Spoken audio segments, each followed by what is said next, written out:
భక్తుల పాలిట కల్పవల్లి జొన్నవాడ కామాక్షితాయి మహిమాన్వితమైన శక్తిపీఠం ఈ ఆలయం. దేవేంద్రుడు శాప విమోచనం పొందిన ప్రాంతం.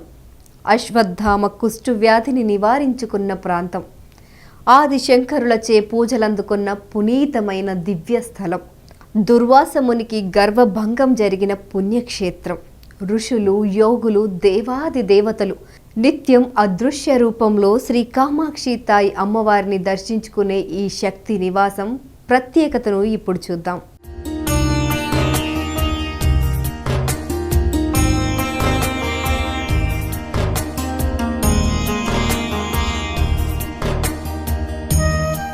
పార్వతీదేవి ప్రతిరూపమై పరమశివుని ఇష్ట సఖి అయి అష్టలక్ష్ములకు అక్కచెల్లెలై భక్తుల పాలిట కల్పవల్లి అయి విరాజిల్లుతోంది జొన్నవాడ కామాక్షి తాయి.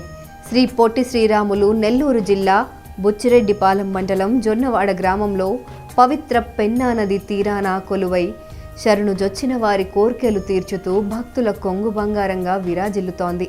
ప్రజాపతులలో శ్రేష్ఠుడైన కశ్యప ప్రజాపతి యజ్ఞమాచరించాలని దక్షిణ భారత యాత్ర నిర్వహించారు. పవిత్ర పినాకిని నదికి ఉత్తర దిక్కున ఉన్న రజతగిరి ప్రాంతాన్ని యజ్ఞానికి అనువైనదిగా భావించి దక్షిణాగ్ని, ఆవాహయాగ్ని, ఆరస్పత్యాగ్ని అను 3 అగ్ని కుండలాలను ఏర్పాటు చేశారు. కశ్యపుని యజ్ఞానికి పరవశించిన పరమశివుడు యజ్ఞగుండం నుంచి స్వయంభూగా ఉద్భవించినట్లు స్కంద పురాణంలో చెప్పబడింది. అప్పటి యజ్ఞవాటిక జన్నాడ నేడు జొన్నవాడగా ప్రసిద్ధిగాంచింది. స్వామి కైలాసంలో కనిపించకపోవటంతో ఆందోళనకు గురైన పార్వతీదేవి పతిదేవుడిని వెతుకుతూ జొన్నవాడకు చేరింది. అక్కడ కొలువై ఉన్న స్వామి తనతో ఉండమని కోరగా భర్త కోరిక మేరకు నీటి బుట్టువుగా మారి శిలారూపం దాల్చింది. అనంతర కాలంలో జాలర్ల వలలో చిక్కిన అమ్మవారి శిలా విగ్రహాన్ని పెన్నా నదిలో ప్రతిష్ఠించి సేవించడం ఆరంభించారు. హిమాలయాల్లోని కైలాసగిరికి వెళ్తున్న ఆదిశంకరులు పెన్నాలో పూజలందుకుంటున్న అమ్మవారిని లక్ష్మీ, సరస్వతి, రాజరాజేశ్వరి దేవిల అంశగా గుర్తించారు. కోవెలలో ప్రతిష్ఠించారు. అప్పటి నుంచి పరమేశ్వరుడు మల్లికార్జున స్వామిగాను, పార్వతీదేవి కామాక్షి తాయిగాను భక్త కోటి పూజలందుకుంటున్నారని అష్టాదశ పురాణాల్లో ఒకటైన స్కంద పురాణంలోని కామాక్షి విలాసం పేర్కొంటోంది.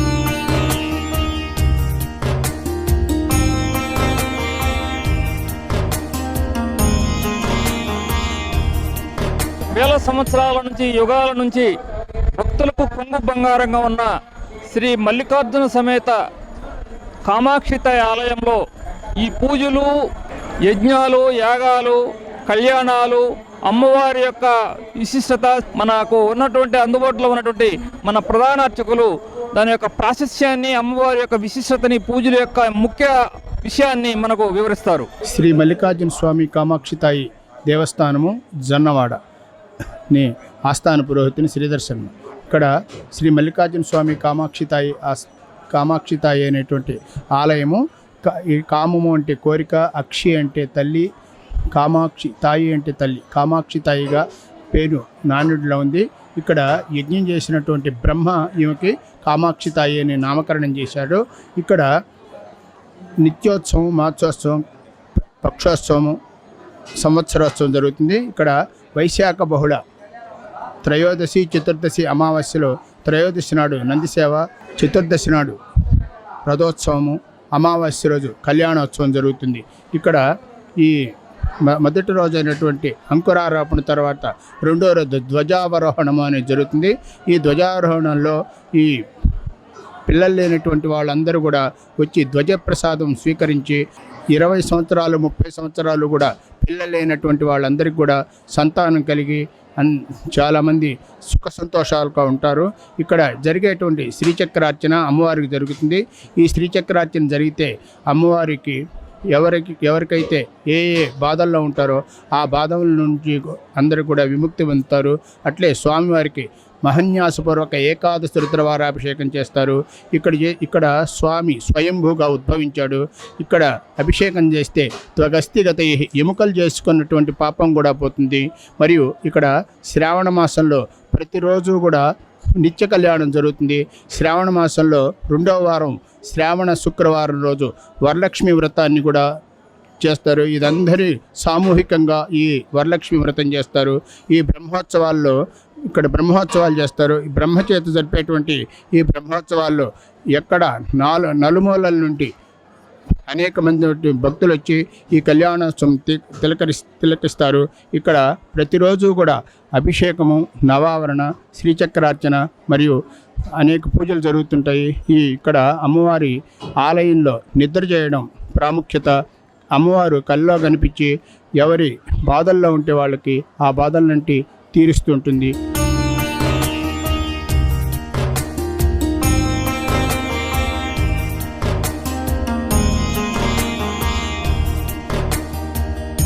ఇంతటి ప్రాచీన ప్రసిద్ధ పుణ్యక్షేత్రం కొంతకాలం కాలగర్భంలో కలిసిపోయింది.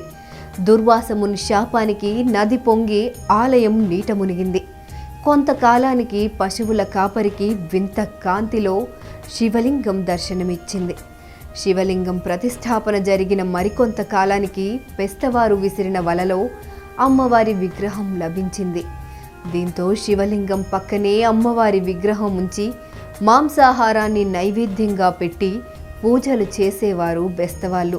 అయితే రాత్రి సమయాల్లో అమ్మవారి భీకర శబ్దాలతో భయపడిన బెస్తవాళ్లకు ఆదిశంకరులు రాకతో ప్రశాంతత లభించింది.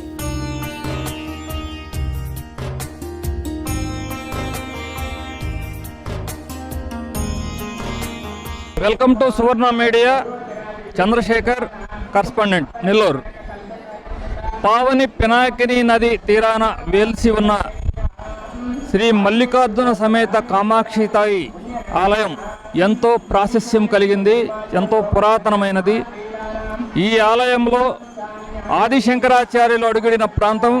దేశం నలుమూల నుంచి భక్తులు వేలాది సంఖ్యలో తండోపతండాలుగా విచ్చేసి అమ్మవారి ఆశీస్సులు పొందడం అనేది ఎన్నో వేల సంవత్సరాల నుంచి జరుగుతూ ఉంది. అనేకమైనటువంటి సమస్త మానవాళికి సంబంధించిన అనేక సమస్యలను అమ్మవారు పరిష్కారం చేస్తుందన్నటువంటి ఒక పూర్తి నమ్మకంతో, విశ్వాసంతో భక్తులు ఇక్కడికి రాకపోకలు సాగిస్తుంటారు. ఈ దేవాలయంలో జరిగేటువంటి కార్యక్రమాలు, పూజలు వివరాల గురించి మన పక్కనే ఉన్నారు లక్ష్మీ సుబ్రహ్మణ్యం నాయుడు, తర్వాత ఈవో వెంకటేశ్వర్లు గారు.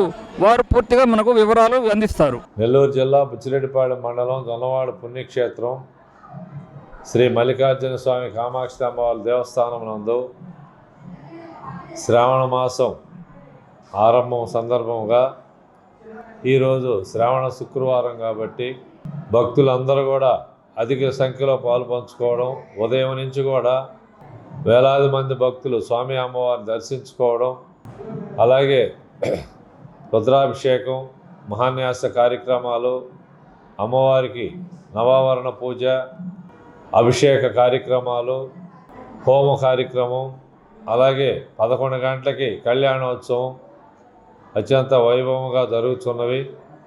ఈ శ్రావణ శుక్రవారం స్వామి అమ్మవారికి ఎంతో ప్రీతిపాత్రమైనటువంటి రోజు కాబట్టి భక్తులు కూడా అధిక సంఖ్యలో పాల్పంచుకోవడం జరిగింది. మేము కానీ, మా ఈవో గారు కానీ, స్వాములు కానీ, ట్రస్ట్ బోర్డు సభ్యులు కానీ ఉదయం నుంచి దేవస్థానం నందే ఉండి వచ్చిన భక్తులకి ఏ లోటు లేకుండా అన్ని ఏర్పాట్లు చేసుకొని ఉన్నాం. ముఖ్యంగా దర్శన సమయం కానీ, భోజన వసతులు కానీ, క్యూ లైన్లు కానీ, పూజా విధానం కానీ అన్నీ కూడా మేము స్వాములు కానీ, మేము కానీ అందరం కూడా ఇక్కడే ఉండి అన్ని ఏర్పాట్లు చూసుకుంటున్నాం. ఎంతమంది భక్తులు దేవస్థానానికి విచ్చేసినా కానీ అన్ని ఏర్పాట్లు చేసుకొని, ముఖ్యంగా స్వామి అమ్మవారి దగ్గర పూజలో పాల్పంచుకున్న భక్తులకి ఏ ఇబ్బంది కలగకుండా వరుస క్రమంలో దర్శన ఏర్పాట్లు ఉంటాయి కాబట్టి అందరూ కూడా అది గమనించుకోవాలా. గమనించుకొని ఓపికగా స్వామి అమ్మవారిని దర్శించుకొని ఆశీర్వాదం తీసుకోవాలని మరీ కోరుకుంటూ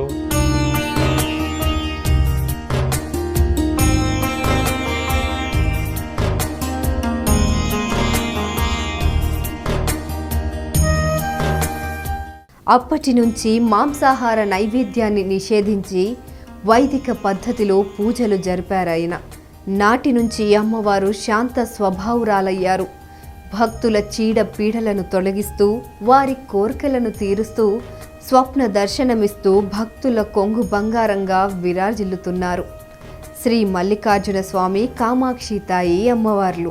శిథిలావస్థకు గురైన ఈ ఆలయాన్ని 13వ శతాబ్దంలో మనుమసిద్ధి మహారాజు పునరుద్ధరించినట్లు తాళపత్ర గ్రంథాల్లో పేర్కొన్నారు. చేతులెత్తి మొక్కినంతనే భక్తులకు చేదోడుగా నిలిచే ఈ అమ్మవారి క్షేత్రంలో శైవాగమ పద్ధతిలో ప్రతి వైశాఖ బహుళ షష్ఠి నుంచి అమావాస్య వరకు 9 రోజుల పాటు పెద్ద ఎత్తున బ్రహ్మోత్సవాలు నిర్వహిస్తారు.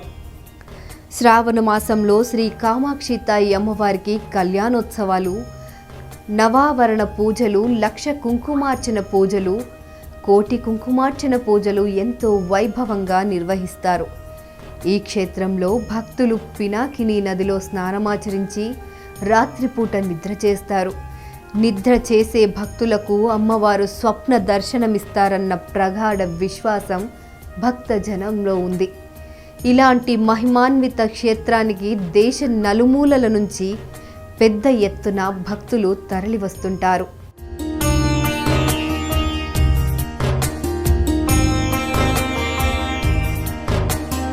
మనం చూస్తున్న వ్యూ ఇది పినాకిని తీరం. దీన్ని పెన్నా తీరం అంటారు.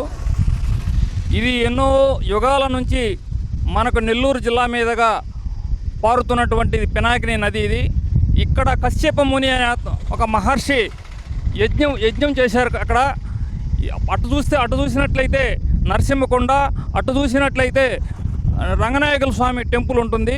దీని పేరు యజ్ఞవాటిక. ఇక్కడ కశ్యప ముని యజ్ఞం చేశాడు కాబట్టి ఇది యజ్ఞవాటిక అయింది. వాడుకలో యజ్ఞవాడయి అది జొన్నవాడుగా మారింది.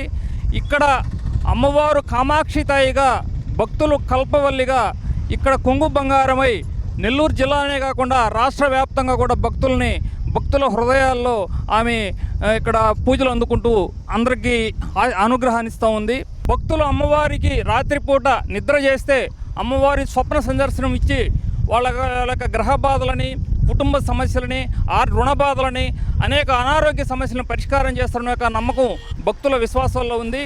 రాత్రిపూట ఇక్కడ అమ్మవారి సన్నిధిలో నిద్ర చేసి ఉదయం పూట పెన్నా నదిలో ఈ పినాకిని నది తీరంలో స్నానమాచరించి మల్లికార్జున స్వామికి అభిషేకాలు, అమ్మవారికి కుంకుమ పూజలు, నవావరణ పూజలు చేస్తే ఎంతో పుణ్యప్రదం అని చెప్పి ఎన్నో కాలం నుంచి, ఎన్నో యుగాల నుంచి ఋషులు, మహర్షులు అందరూ కూడా అమ్మవారి సన్నిధిలోకి వచ్చి ఇక్కడ ముక్తి పొందారు.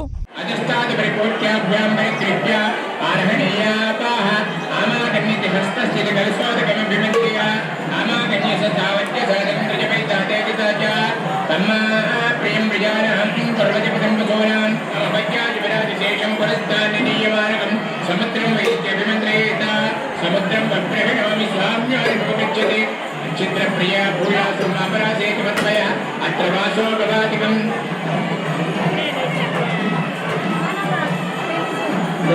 గౌరస్యతః